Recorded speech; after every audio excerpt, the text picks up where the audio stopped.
ZPTC సభ్యులకు, ఎంపీపీలకు, ఇతర corporation IAS joint collector గారికి చెప్తా ఉన్నారు, పట్టుకున్నారని చెప్తా ఉన్నారు.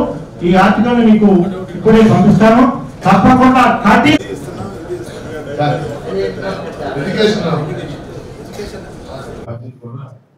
కారణం ఏంటంటే మొన్న జరిగినట్టు మేము వెళ్ళి ఇవన్నీ మెజర్ చేసి అక్కడ వాళ్ళందరినీ మాట్లాడి 61 సెంటర్లో పత్తి కొనుగోలు చేసే విధంగా చేసాం మేము.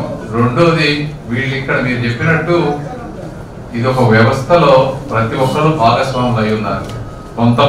కొంతమంది సిసిఐ అధికారులు, దళారులు అందరూ కుమ్మక్కయ్యి కొన్ని సంవత్సరాలుగా జరుగుతున్నటువంటిది ఈ పరిస్థితి.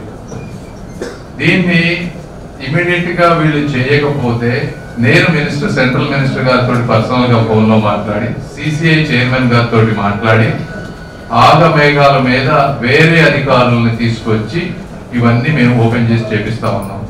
మీరు చెప్పిన 12% ఆ లూప్ హోల్ పెట్టుకొని వీళ్ళు చేస్తారన్నమాట వాస్తవం. వాళ్ళందరికీ కూడా నేను చెప్పాను, మీరు సిసిఐ అనేది వ్యాపార సంస్థ కాదు, లాభాపేక్ష సంస్థ కాదు, మీరు ఉంది రైతులని కాపాడటానికి. మీరు మీ ప్రథమ కర్తవ్యాన్ని మీరు మర్చిపోవద్దు అని క్లియర్ గా చెప్పాం.